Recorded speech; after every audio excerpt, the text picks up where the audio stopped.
If you're ever going through a rough stretch in life, just get in a batting cage with Steven Matz or Sean Newcomb. Welcome to Fantasy Baseball Today on a Tuesday, August 10th. Frank Stanfill alongside Scott White and Chris Towers. And guys, just like that, Bryce Harper and JT Realmuto have big nights. They're batting over 300 while Juan Soto goes 3 for 4 with a double and a homer. No lineup protection, no problem for Soto. The kid is a stud, and I would assume playing against Steven Matz and Sean Newcomb had something to do with it. I mean, JT Realmuto, hasn't he homered in like 4 straight days? Oh, yeah, he's in fuego. He's been absolutely red hot. And Bryce Harper's been having an awesome season all year. We really haven't had much reason to talk about them at all because they're just good. Frankly, we haven't really talked about hitters at all because closers have taken up all of our time. But yeah, those two guys have been awesome. No concerns there. Yeah, I'm going to try and hit on a few more hitters today. Some leftovers from the weekend, some trade targets to talk about as well. And then we'll give you some updates on some West Coast games because we're, of course, recording this the night before on Monday night. And Lance McCullers just had a no-hitter broken up. And Dustin May is pitching pretty well. So we'll update you on those a little bit later on. But let's get things started, guys. Oh, my goodness gracious. You know, I mentioned going up against Steven Matz, and specifically what Asdrubal Cabrera did on Monday night was otherworldly.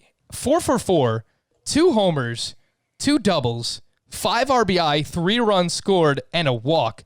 And Chris, thank you for pointing this out to me before we started, but apparently since last year's All-Star break, Asdrubal Cabrera has just been ridiculous. Since then, he is batting .306 with 57 RBI, including tonight. And that's in like 66 games. 66 games. So yeah. I'm not saying Asdrubal Cabrera is like a must-add by any means, but there are a lot of injuries right now. Mike Moustakas, Josh Donaldson come to mind. Asdrubal Cabrera has dual eligibility. I'm kind of interested. He's probably more worth rostering than Carter Kieboom, who we were all really rooting for, but who's not playing every day and who has a 42% strikeout rate. Asdrubal Cabrera has kind of always been underrated a little bit, and it's because he's not great. He's just kind of consistently pretty good every year. And in an offensive environment like this, that's not all that valuable, but he's not bad. He's just kind of old and boring. He's 34 years old now.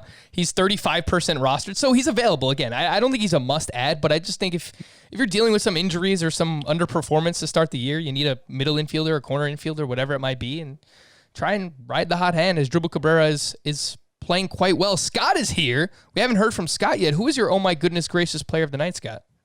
I believe I just said yeah a minute ago, but that's fine. That's fine. Nobody knew where that yeah came from. I understand. We need more Scott. Goodness gracious player.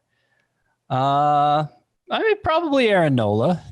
He was ridiculous. He was in his last start too, but he managed to one-up it with this one. 2-hit innings with 10 strikeouts through only 89 pitches to get through those 8 innings. And it's really good. He's an ace. He's an ace. Congratulations, folks who drafted him as your number 3.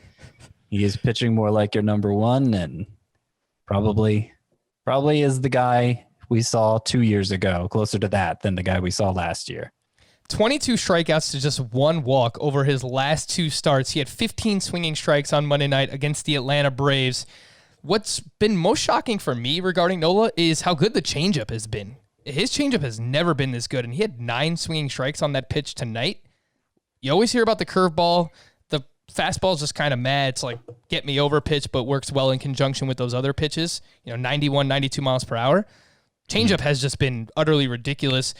Scott, once you update your ranks, which I know is something you do every week for your trade chart piece, how far up are we moving Aaron Nola? Is he in that Mike Clevenger, Jack Flaherty range? Is he in that 6 to 10 starting pitchers now? Jack Flaherty, who we've seen one start from this season. Yeah. And who knows at this point, because they postponed doubleheader on Thursday too for the Cardinals Tigers. So I mean, I don't see why not. They were all in the same tier to begin with. I had reasons to slightly prefer one versus another. But yeah, it was a large tier for me, so I could see moving him up into my top 6 potentially that high. I mean, yeah, it's possible I would move him ahead of those two who you mentioned, Flaherty and Clevenger. And just for people wondering out there, Scott, since we're going to talk about trades today on the show, you see two great starts, phenomenal starts like this out of Aaron Nola. I think some people's minds automatically go towards, well, let me see what I could get for him. Let me see if I can sell high on Aaron Nola.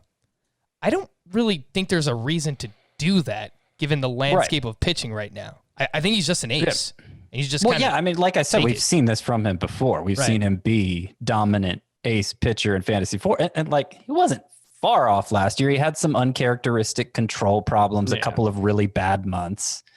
But yeah, still somebody who, I don't know, Chris has pointed out that it seemed like he was being oddly downgraded the closer we got to the season, but still drafted in a range of starting pitchers that we classify as high end. It's just where he would ultimately land on the high end spectrum. And it looks like with him back throwing a lot more strikes and having, maybe a better changeup than ever, it looks like he's back to being among the highest of the high end. And there's not really a good reason to suggest he's not that good. Chris, a standout for you on Monday night, whether it's positive or negative? God, there's really not all that much to pick from. So I'll just go ahead and go with JD Martinez, who I'm sure there have been some people worried. He finally hit his first home run today. And look, the underlying stats have not been what we're used to from JD Martinez. And, he's 32 years old, so there might be some concern that he's slipping. I think he's fine. I'm glad he hit a home run tonight to make me feel better about that. But you look at like this Red Sox lineup has kind of been a huge disappointment, even relative to the down expectations that people had. I think things are going to be a lot better for them moving forward. Like they look like an offense that you can take advantage of right now. And I just don't think that's who they are. And I think JD Martinez getting on the right track. Rafael Devers getting on the right track. I think both of those will go a long way. Xander Bogaerts has obviously been awesome. Fine.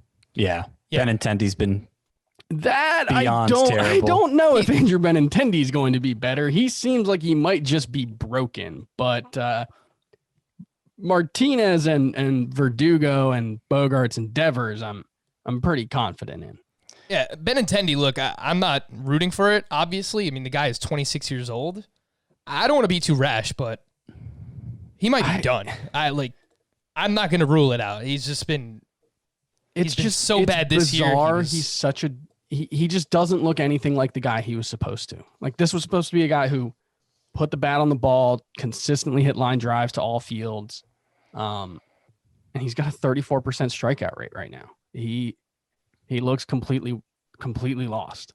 Yeah. Not just the guy that he was supposed to. I mean, the guy he was. I mean, he was a serviceable player, Chris. I mean, 2017, 2018, Benintendi was a very good player.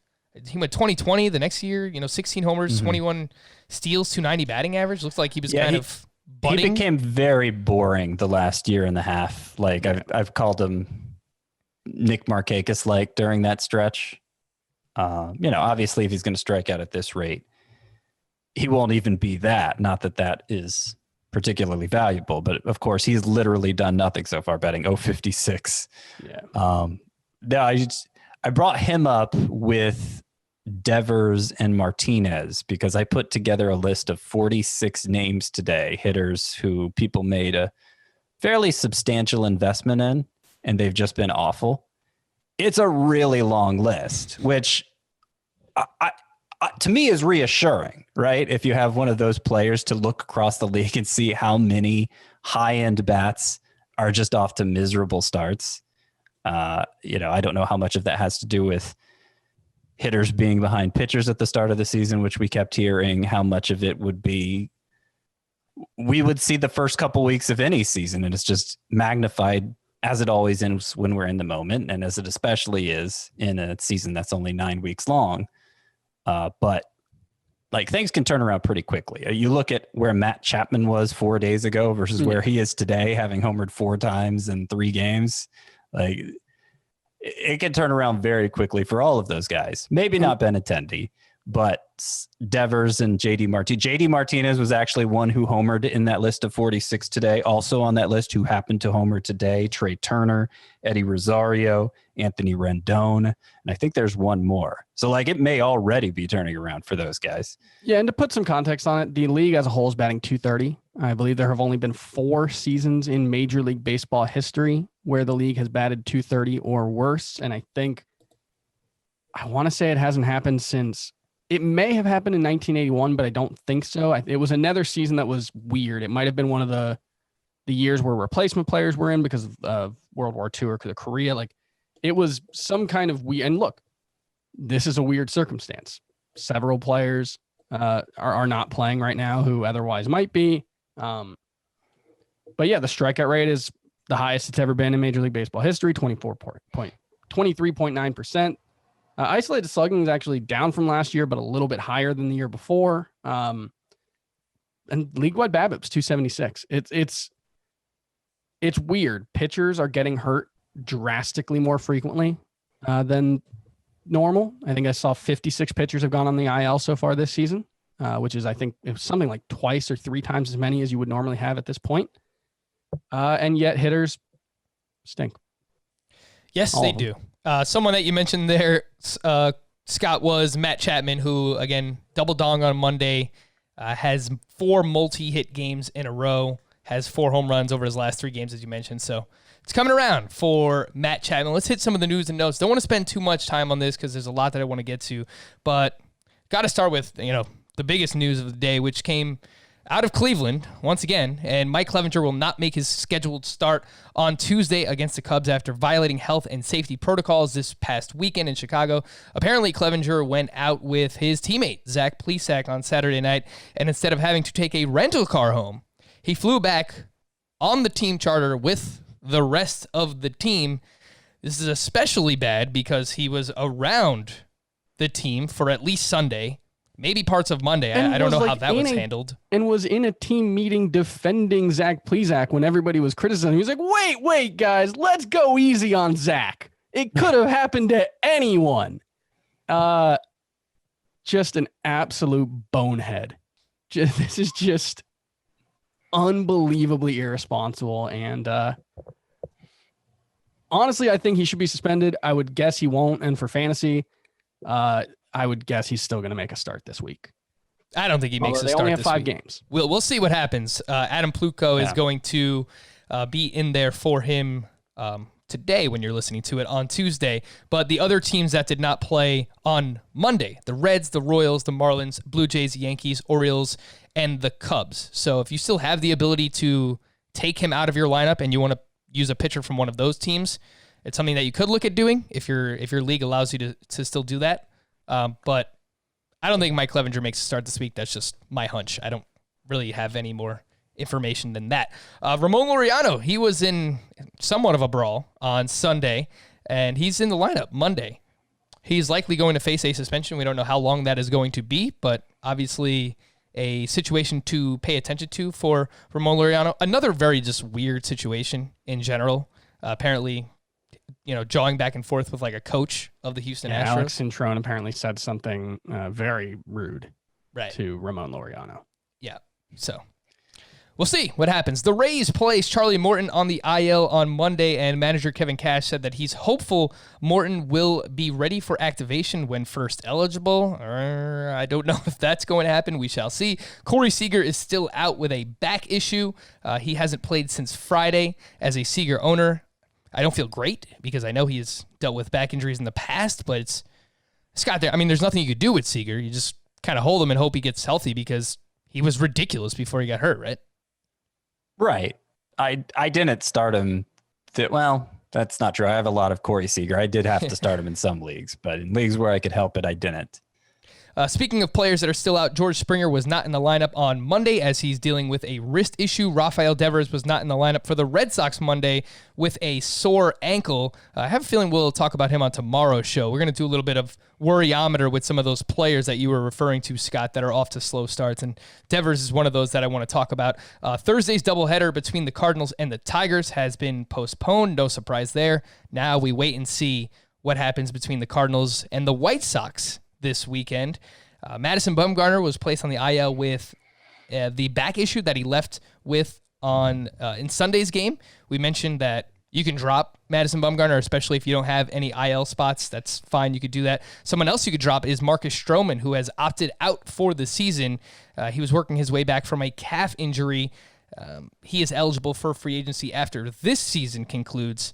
But yes, you can drop him in redraft leagues, of course. Phillies pitching prospects Spencer Howard and Vince Velasquez are both being prepped to start on Friday, which apparently means that we're looking at a piggyback situation. If that's the case, Scott, we just spoke about Spencer Howard on yesterday's show, and we said that he is a starting pitcher you should be looking to add. Is that still the case if we're looking at a piggyback role for Howard?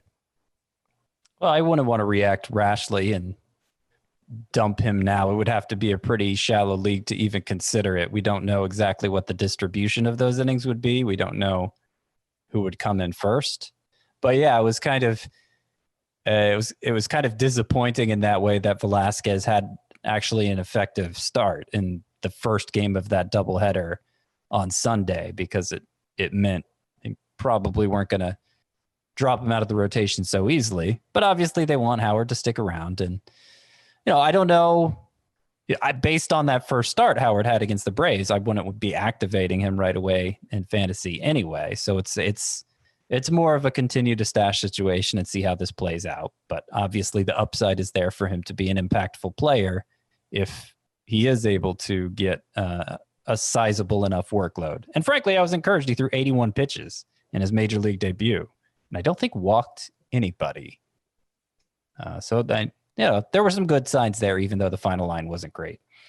Jose Abreu left Monday's game with a left hip issue. Manager Rick Renteria said he's hopeful that it's not, that it is a minor issue. So something to pay attention to. That just stinks because he's already locked into your lineup. So we'll see what happens with Jose Abreu. Last but not least, one walk for Howard. Last but not least, Luis Arias, the Milwaukee Brewers, was activated and was batting 7th in the lineup Monday. He went 1 for 4 with a run scored. Just last season in AAA, he batted .315 with 19 home runs and 7 steals in just 73 games. Chris, I know Arias was someone that you were excited about. What is the level that we need to get Arias on our team? Like, what is the urgency level here for Arias? Oh, it's low. I had him stashed in I think a 14 and a 15 team league, maybe 2 15-team leagues. And so that's probably the only league. He's been really overmatched in the majors, strikes out a lot. Shouldn't strike out a lot, but he has, yeah. Yeah, he's not supposed to, and he hasn't hit the ball hard. It hasn't been like a Castanheira situation where he's made, even today, he had his hardest hit ball out of the 3 was 81 miles per hour, and it was a 63-foot single. So the AAA numbers suggest there is a very viable fantasy profile here, batting average, power. At least he grew into some power last year and some speed, but not someone he needs to hit first. Yeah, and he's in a good position to do so if he gets the opportunity to play every day. It's a really good ballpark to hit in. And we've kind of talked about how the Brewers are off to not a great offensive start, so they could definitely use some help there behind Christian Yelich and Keston Hiura.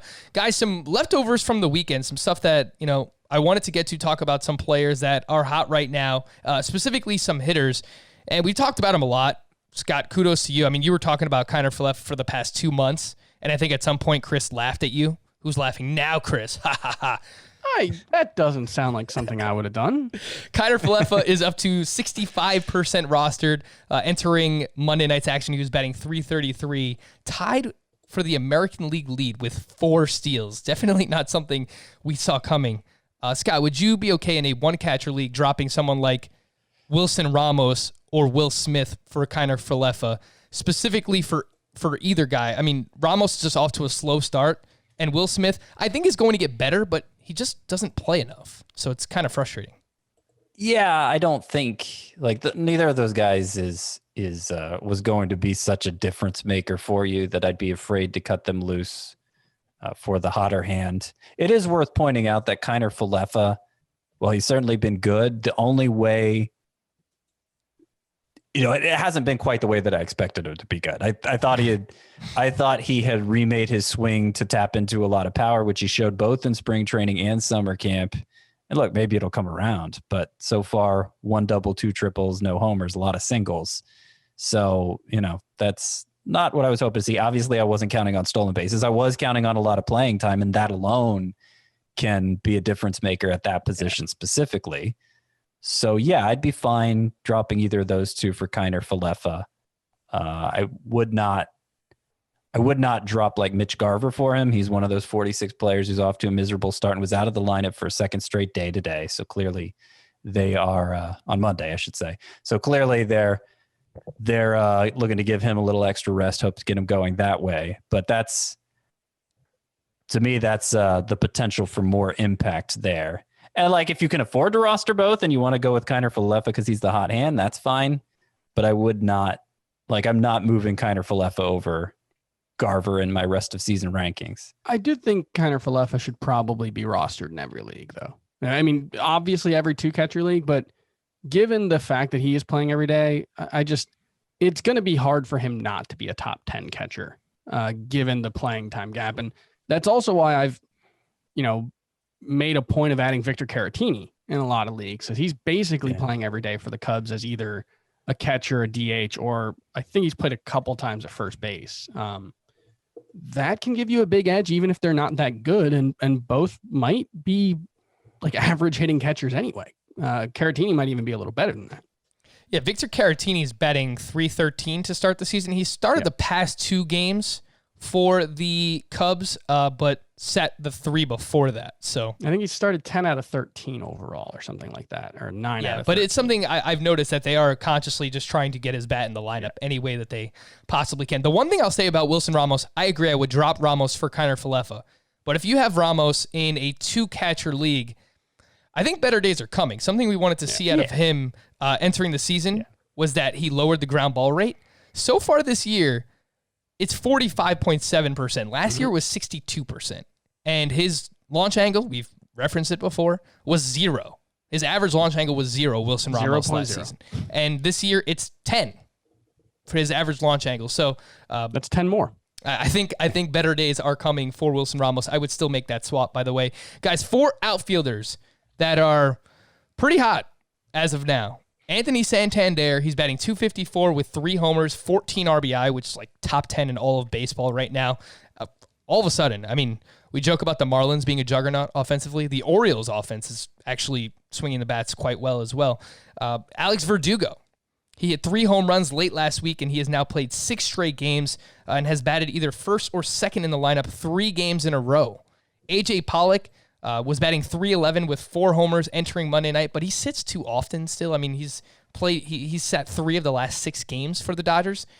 And then Jacoby Jones, like we brought up the name before, it kind of feels like we're still kind of not taking him seriously. He's batting .333, hit his 5th homer on Monday night. It was an inside the Parker. But Scott, how would you rank those 4 outfielders? Santander, Alex Verdugo, AJ Pollock, Jacoby Jones. Specifically, the last 2 are likely more available. But I've still seen Santander and Verdugo lying around in some 3 outfielder leagues. Yeah, I'm mostly reverting to my priors with this ranking, but Verdugo would be a distant number 1 for me. And followed probably by Pollock, just in the hope he starts to play more regularly. And then I'd put Jones 3rd. Like, I'm still skeptical of Jones. He's striking out as much as before. He's not, like, his quality of contact hasn't vastly improved. His launch angle hasn't vastly changed. Like, I'm not seeing a lot of evidence that he's a different player. He's just barreled up the ball a lot, which, seems like a hot streak to me. But I understand in leagues of a certain depth where you always have players you can burn, you might want to take a flyer on him just to see where this goes. Where did you have Santander on that list? Was he last? I only ranked my top 3, Verdugo, Pollock, and Jones. So I guess, is that... Damn. That leaves Santander 4th by default, right? I believe Santander is like 15th in the majors in RBI since the All-Star break last year. When I was looking up the Asdrubal Cabrera numbers, that one also stood out to me with his .283 on base percentage.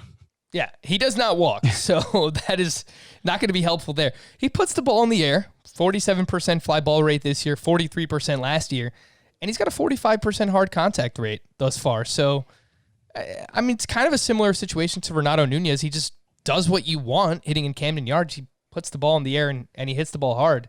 I agree that I would put Verdugo first on that list. I think I would put Santander second, actually. Chris, what do you think? I might go Pollock last, which if you could guarantee me Pollock was going to play something like every day, he might be top 2, but yeah, I'm it's just hard for me to buy into someone who's not playing that much. I would take Santander and Jones over him. Took me a second to get to that last name. Scott, I'm just going to throw a few names your way, and for each one, you could just say, yes, I'm dropping this player for all of them, or just Verdugo, whatever it might be. Justin Upton. How many of those players are you dropping Justin Upton for? I'd drop him for Verdugo. I'd probably drop him for any of them. I might hesitate on Santander if it was just for a bench spot. See if Upton can figure out a way to stay in the lineup close to every day. But if it's not, then obviously I don't feel like Upton's in a good spot to play on your fantasy team right now. How about Oscar Mercado, Scott? Yeah, he's not doing much of anything, and I question that skill set from the beginning. He is somebody who can provide steals when he's going well, and those are hard to find. Definitely drop him for Verdugo. It would be mostly a needs thing after that. I think I'd be more likely to hold on to him for the others. Just a few other names that I'll rattle off for you here quickly. Okay. Willie Calhoun. I think are we holding on here, Scott? I am. Yeah, he had a big game Sunday, right? Yeah, he does have. I think he's going to come around. He has two hits on Monday. I'd rather have Verdugo, but that's it. He has 2 hits on Monday, including a triple and 2 RBI. So hopefully, sign of things to come. How about Scott Kingery, Scott? Someone who's off to a very slow start. Yeah. I mean, obviously the Phillies lost a lot of games at the start of the year, and he was talking about having some shortness of breath coming back from COVID-19. So I'm not sure where he's at physically. I'm not sure he's gotten a large enough sample to really know. And that speed is so important. Versatility. He's now triple eligible, picked up second base. Verdugo would be the only one I'd drop him for. Like, we should note, he was awful in 2018 and wasn't that good in 2019. Like, Scott Kingery just may not be good. He was a 20-20 pace over like 400 at bats. Right, but as an overall hitter, he was pretty mediocre. Yeah. Still strikes out a lot, but yeah. I kind of went away from him. Like, he was someone I went into the season kind of thing, like, oh, maybe I might have a lost Scott Kingery, and then every time I looked at it, I was like, am I sure he's good? There's no reason to bother with Kingery in a points league. It's just he's a special. He's a unique player in that he brings unique eligibility and he brings the speed that's so hard to find in the formats where you need it. I will say, among him and Nick Senzel were kind of similar in my mind. I think Nick Senzel's clearly passed him so far. His quality of contact has been really impressive so far. Yeah, and I know Senzel is, I believe, dealing with something, an injury of sorts, so he hasn't been in the lineup. I think it was, though. He was at last report, he's supposed to be back in the lineup tomorrow. I didn't trust it enough to play him in the league where I have him, but it's supposed to happen. Yeah, his batted ball data so far, he was one that stood out to me when I was looking at some stuff earlier today. Scott, what do you make of your boy Garrett Hampson playing 5 days in a row? Only has 4 hits during that span. He has 1 homer. He actually stole another base on Monday night. He's still 44% rostered. All of the starts that he has made have been against left-handed pitching. Yeah, I think so.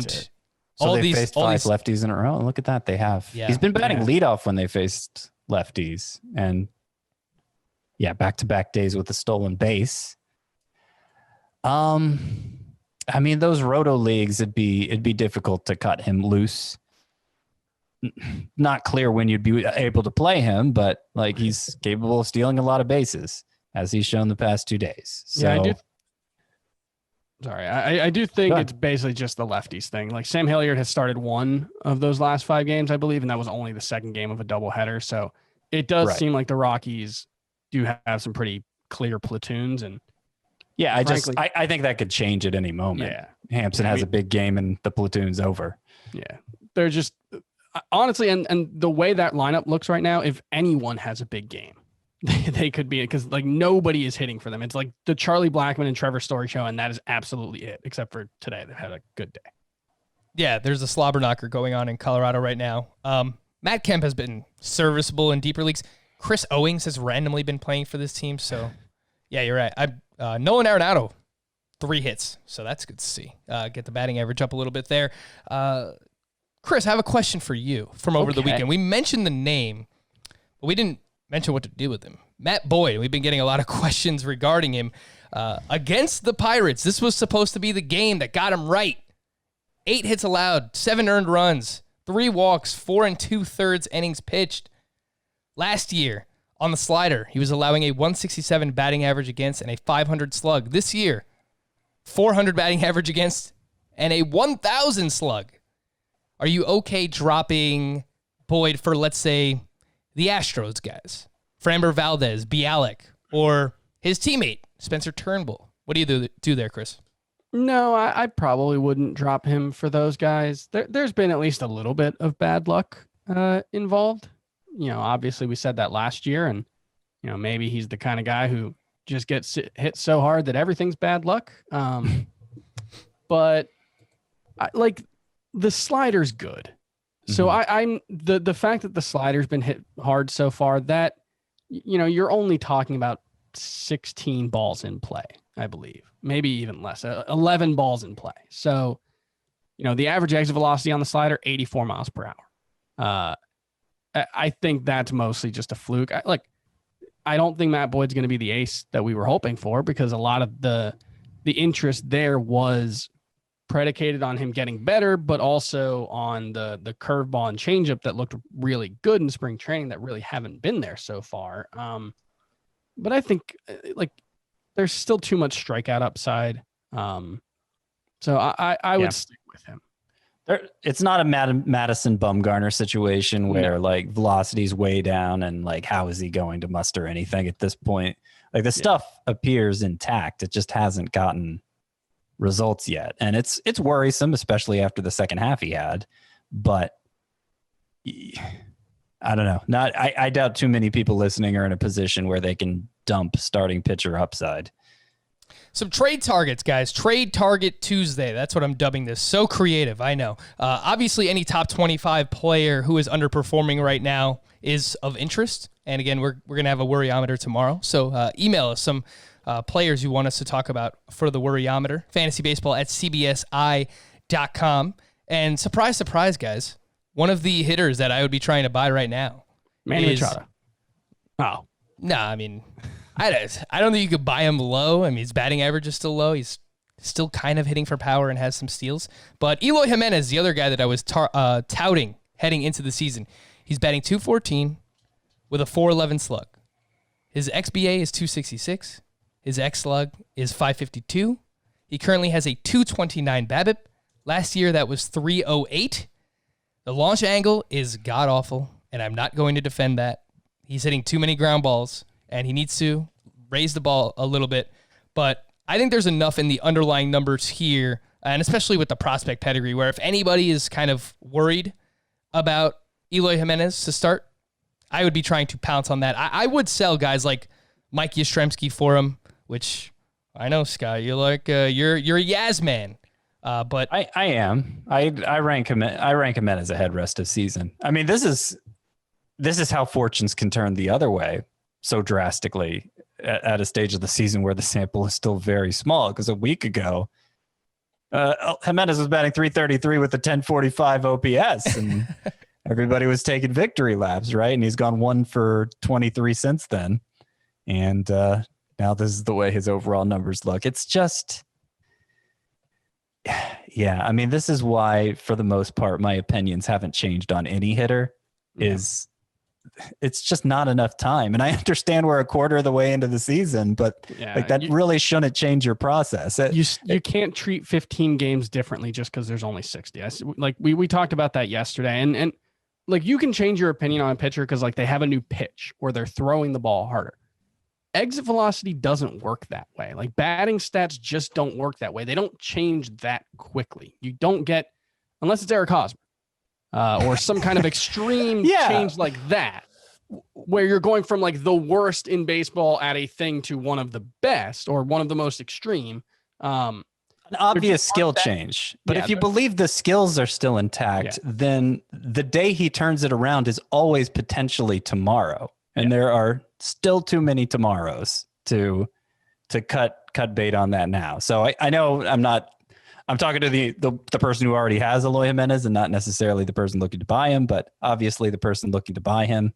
Yeah, if you can get him for a discount, Yastrzemski, I think would be fine. Scott, would you trade Kyle Lewis for him? Because I keep wanting to say sell high on Kyle Lewis, but again on Monday, 3 for 4, that's 3 RBI, 2 runs scored, another homer.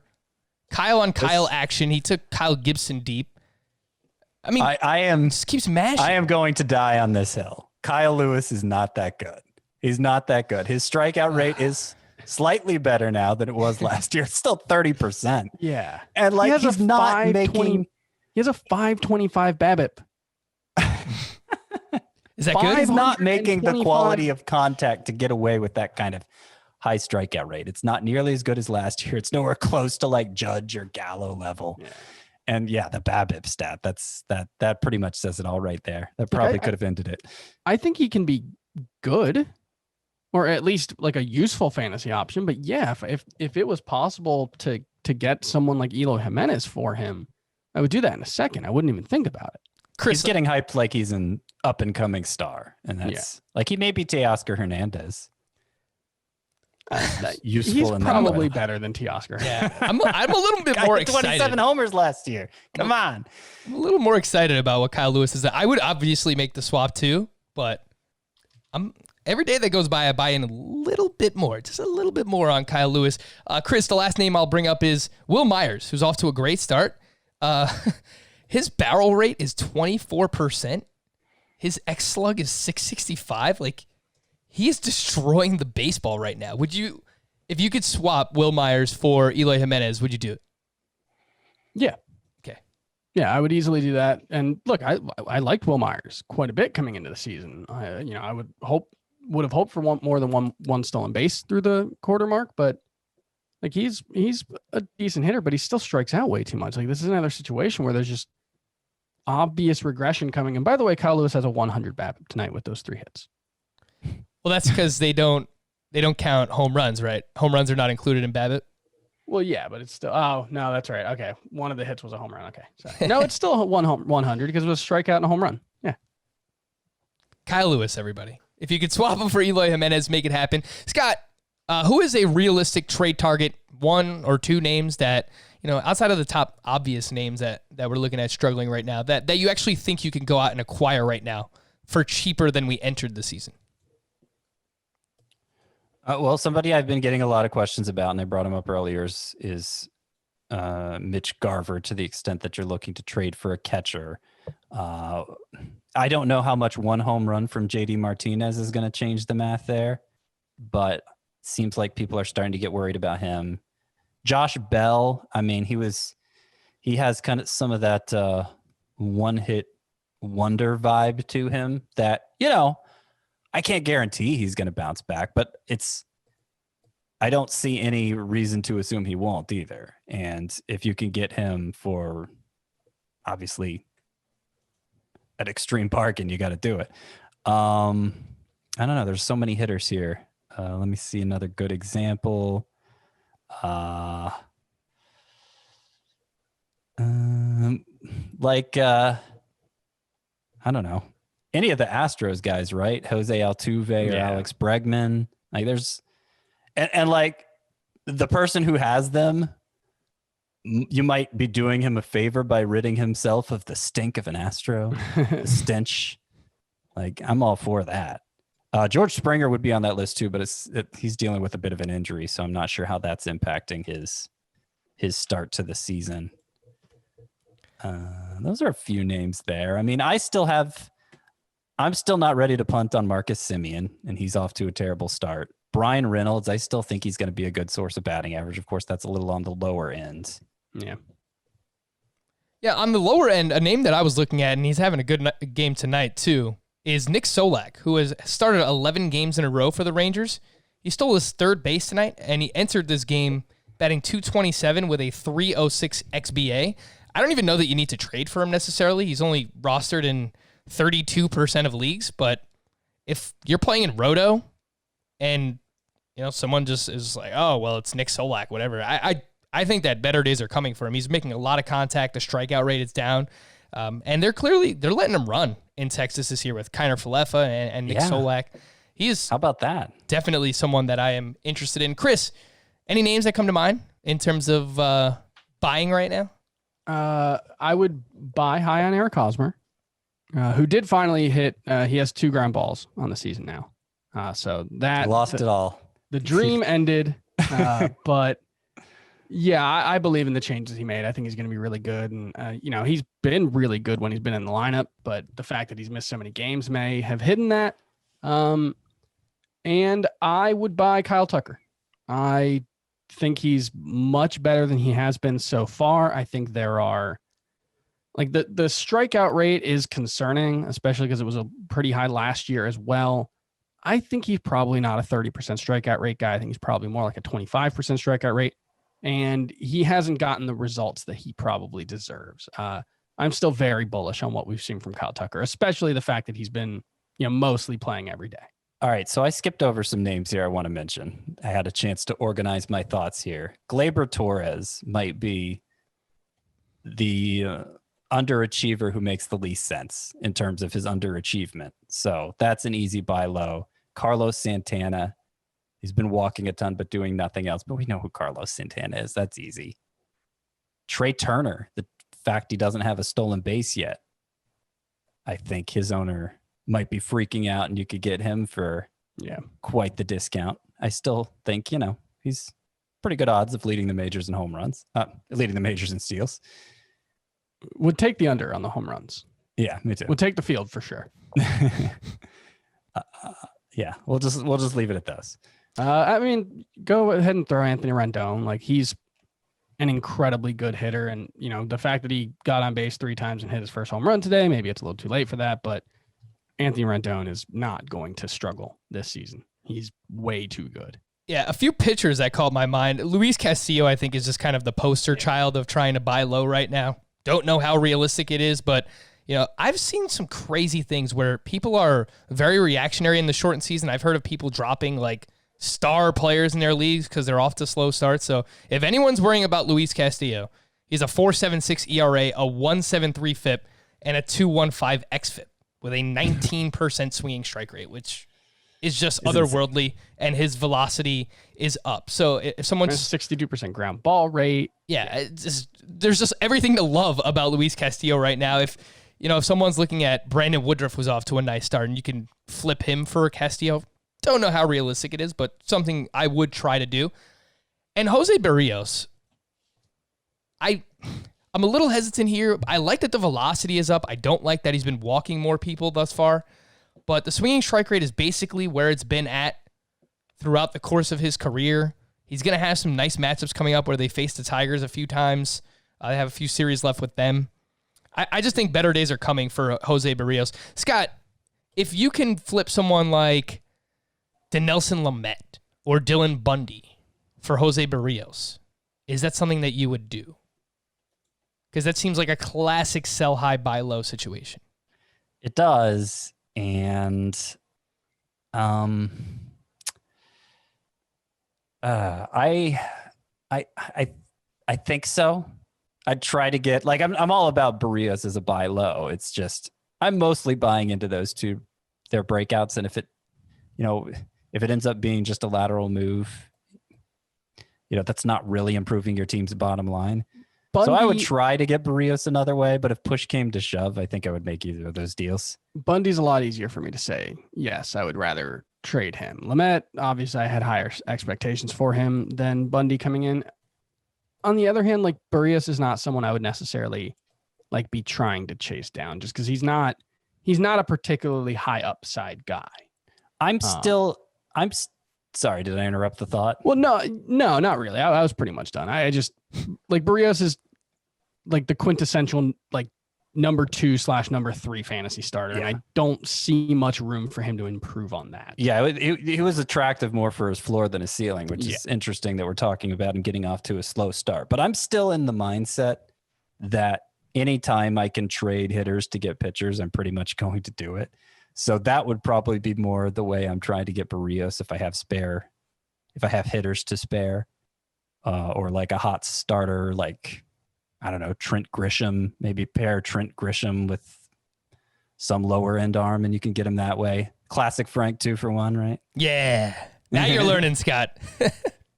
Yeah. I think that makes sense. Even a name like Dansby Swanson kind of comes to mind, although I do like Dansby Swanson quite a bit. But in one shortstop leagues, I mean, shortstop is a very deep position. So something else that comes to mind there. Quickly promote that you should be dropping a 5-star Apple Podcast review if you can, and leave a question. We'll answer it on the pod on a future podcast. I understand we've been slacking here with the questions. We're going to take a quick break, and we're going to come back and answer some of your questions here on Fantasy Baseball today. And I want to give a shout out to Lamont Williams and a few other dedicated FBT listeners who formed the CBS Pod Listener League from some obscure circumstances. He sent this in earlier today. So, Adam, remember 4 years ago when you used a selection for the Listener League on the NCAA basketball tournament, and there was a deluge of emails because someone asked a question and everyone kept replying? So much so that you had to shoot a shouting email telling everyone to stop replying all because there was so much email traffic. Well, from the ashes of that email, Dumpster Fire was formed the CBS Pod Listener League, a dedicated group of now 12 owners from all over the U.S., 2 from Australia, 1 living in Taiwan, and 1 who worked frequently in South America. It's just awesome. And I've said this before when you guys sent in your Listener League song submissions. It's just, I'm blown away all the time. We really do appreciate all of your support, and I thought it was worth giving a shout out. So shout out to you guys. We really do appreciate your support. All right, when we come back, we'll give you an update on Lance McCullers, Dustin May, what they did tonight. Is Chris going to have to grow a Dobnak? We'll find out more after this.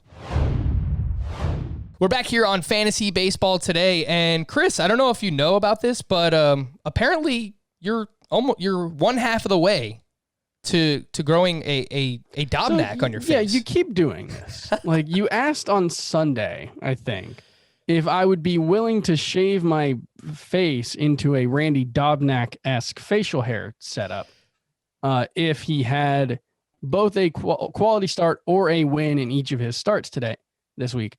And I told you flat out no, because my wife would leave me if I shaved my beard. She does not like the way my face looks unless there is hair covering it. And you have a beard.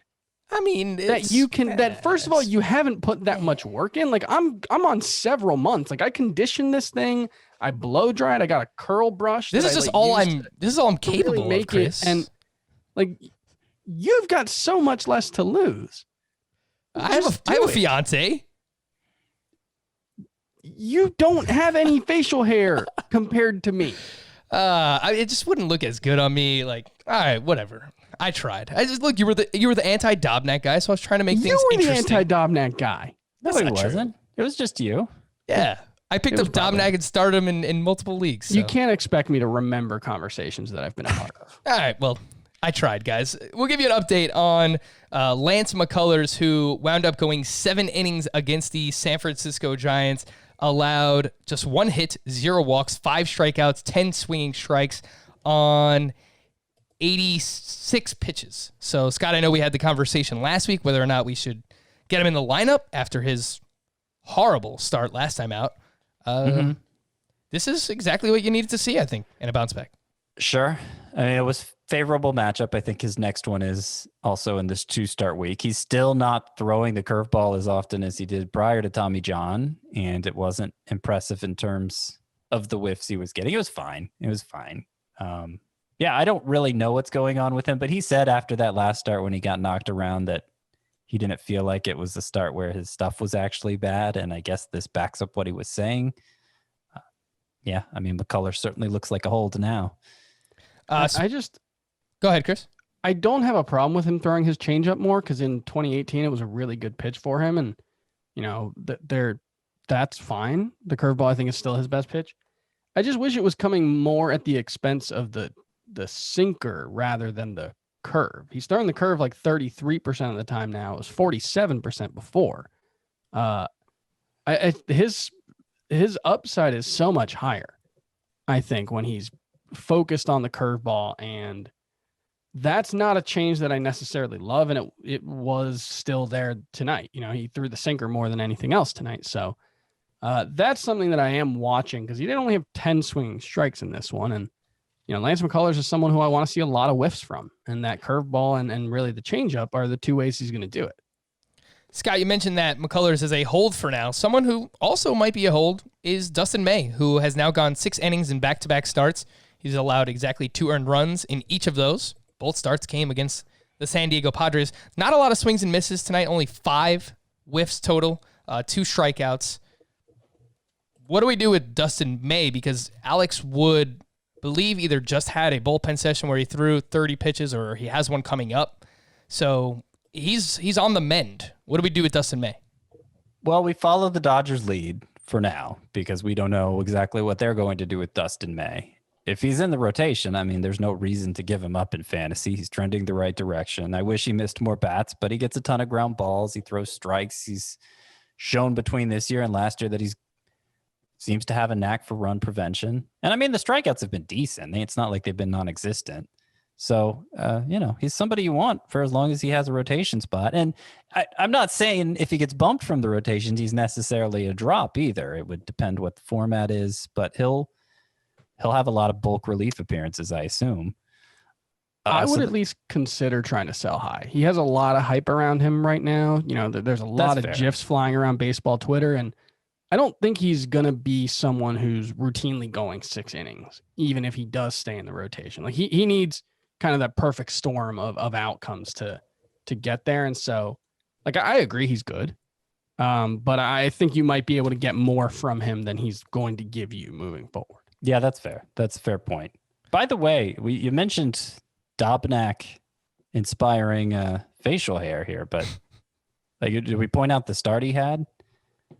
Dobnak went 5 innings, 1 run ball, 1 walk, 3 strikeouts. He was very shaky early on. I watched his entire start and then really, really settled down from the 3rd through the 5th inning against a mediocre Brewers lineup. I thought it was a serviceable start, Scott, if you picked him up as a 2-starter. Yeah, I'm not sure how anxious I am to drop him if I picked him up as a 2-start streamer. 2 earned runs allowed now this season, and between the majors and minors last year, I believe he had an ERA below 2. So he's still interesting in a boring way, and that goes a long way in at a time when so many pitchers are going to make you pull your hair out. I'm not saying he's ever going to be must start, but like he might be handy to keep around. He might be a better Dallas Keuchel, frankly. Well, so that's the guy I was going to say. Like, this is the kind of thing, though, where when like a new guy comes in and starts doing Dallas Keuchel things, we would probably, and not necessarily us as a podcast, I think you're being pretty measured about it, but just as a baseball world, we're in a fantasy baseball world, we're going to be more interested in the new guy, especially if he's got a mustache and rec specs, doing Dallas Keuchel things than we ever actually are about Dallas Keuchel. And like, I think a Dallas Keuchel outcome is probably pretty reasonable. Like he throws like Dallas Keuchel from the right-hand side, and you look at the pitch chart, and there is literally nothing in the strike zone basically above the belt. He worked, he had a theme, and he executed it really well. But there's limited upside there. The one thing that I've noticed is he's not really going deep into games so far. He's gone 4, 5, 6, and 5 innings in his 4 starts thus far, and he has been below 80 pitches in 3 of those. So not really going deep in starts. That might be measured. They might not want him, third time through the order as much as he pitches to contact. That's something they consciously did with Jake Odorizzi last year. So something to pay attention to. I'm probably not dropping him yet either. Let's see what happens with his second start in the week, but so far so good for Randy Dobnak. On the other side in that game was Freddie Peralta, who came on a relief, 4 innings, 1 hit, 1 walk, 8 strikeouts. I mean, Chris, we spoke about this with Corbin Burns. What do we do with these guys from a fantasy perspective? Because it seems in a points league, it's a little bit tougher to figure out, are they actually going to be bulk relievers the 5th time through the order every single time? It seems like they're more suited for roto roles right now. Yeah, I mean, when you compare Freddie Peralta and Corbin Burns, I think there's much more upside with Corbin Burns. If he does figure it out, he has the kind of pitch mix that could actually allow him to pitch deep into games. Freddie Peralta is basically a 2-pitch pitcher, and there's kind of this like new slider that he's thrown in there, that slider and curveball that now he has, but for the most part, it's all fastballs, and then he's mixing in the breaking balls. And I think this is the Freddie Peralta role. Yeah. Come in, throw as many fastballs as you want, because he is a very fastball heavy pitcher. Come in as a change of pace after a starter and just give us as much as you can out of the bullpen. I think that's the best role for him. And I have trouble seeing him succeeding as a starter in a way that I don't with Corbin Burns. So I separate the two in terms of value too. I mean, you were talking about in terms of upside, but I think in terms of role, like Burns has been linked with Brett Anderson the past 2 turns. He's just followed Brett Anderson. Brett Anderson has been kind of like a 3-inning opener. And then Burns came in through 5 1/3 his most recent outing, so gave his starters workload. Obviously he can't get quality starts if he's doing that. I'm not sure how often he was going to go deep enough to get a quality start anyway. It might be better this way. He's more often in line for a win. So I think Burns is usable in points leagues still, and maybe even attractive. But Peralta in those deeper categories leagues where you're using middle relievers anyway. Last 2 appearances, 14 strikeouts, 2 hits in 7 innings. I mean, that'll play if this is the role for him. 10 swinging strikes on 61 pitches on Monday night as well. So, I mean, there's some stuff there, and they gave him a contract extension back in spring training. So there's something the Brewers like about Freddie Peralta. Guys, want to get to some questions, and of course, I haven't done this in a while. Team Name Tuesday. Continue to send these in, fantasybaseball@cbsi.com. These 2 are from Tanner. McMahon Cave and McMahon of War. Maybe he's related to Ryan McMahon, but get a thumbs up, thumbs down. Nothing. No, that's a team name. All right. These are from Richard. I don't know. Maybe this is supposed to be flattening the curveball. Fattening the curveball. It's probably flattening the curveball. Oh, flattening the curve. Yeah. Yeah, it's not that's bad. what he's going for. Boobich, get out of the way. That's very good. I like that a lot. Yeah, that is good. Karen, check yourself before you wreck yourself. Both of these are in the mold of Yasmani Money Tomas problems, but are so much better. Are you some kind of Moran? Yeah. This one's from Alfonso, and I'm just going to preface this while I'm editing, because if I have to edit this out, I know where it's at. Canna got a puck you. A lot of moving parts on that one. Yeah, I get that one. It's just too many names. Yeah, Brandon. 4 names at once. Can I get a what? I think just works better. And we definitely don't have to bleep you out if that was the team name.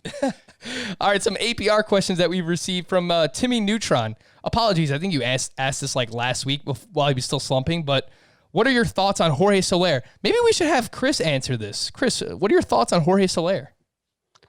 So it's been a couple days since I've looked at him, and this is always a struggle when you're doing this early in the season, because someone can have something going wrong 2 days ago and all of a sudden, Jorge Soler looks awesome right now. So he hits the ball really hard, and I didn't expect the strikeout rate from the second half to materialize, and that hasn't been the case. So I'm not expecting, like the huge breakout, but he's clearly a very good power hitter. Would you take him over Giancarlo Stanton rest of season? Yeah.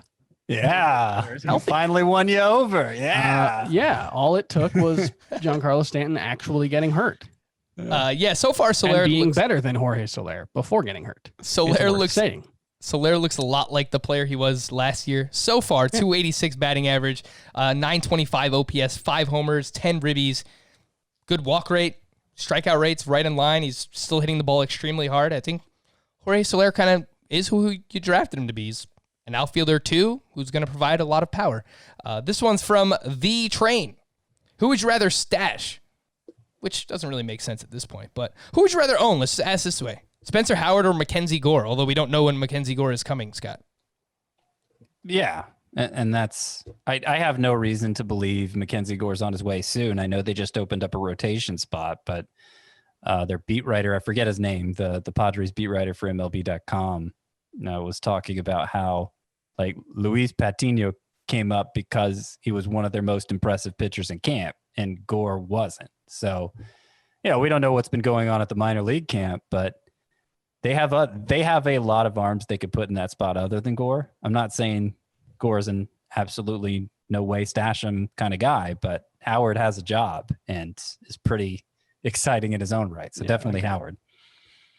And they had a weird situation. Perdomo opened on Monday, then Strahm, then Quantrill. So they really kind of just pieced it together with a bullpen on Monday night. That may have been the spot, right? I can't even remember. Yeah, because if Patino had pitched well in his relief appearances, I think they probably would have given him the opportunity to start here.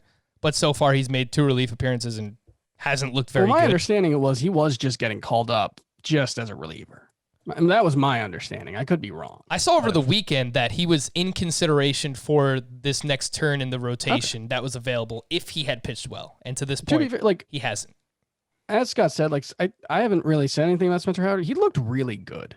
And that changeup looks like it could be a really, really special pitch. He's got 16 miles per hour separation between his changeup and fastball, which is one of the factors that has been shown to correlate with changeup effectiveness, and it moves a lot. So I think he can be a very good pitcher. The last one we'll get to here from KD Johansson. I've been offered a $10 Kyle Tucker for my $3 Brandon Woodruff in a 5x5 dynasty league. I'm getting a little thin on offense. My pitching staff is Strasburg, Lynn, Bueller, Hendricks, Alec Mills, and Tyler Chatwood. Also have Spencer Howard and Yordan Alvarez, so it feels like insurance for Yordan. But at the same time, I'm worried about playing time. No. Thoughts? No. You already have a proven high-end player in Woodruff, and he's cheaper. Yeah, it's a no-brainer. I think you're overthinking the insurance aspect of having Tucker and Yordan Alvarez together, and there's upside for Tucker, no doubt about it. But Brandon Woodruff is a proven top 25 closer at this point. Starter. And Alvarez could be back in a week. He could be back in less than a week. Right. So let's see what happens. For Scott and Chris, thank you all for listening and watching Fantasy Baseball today on our YouTube channel. We'll be back again tomorrow. Bye-bye.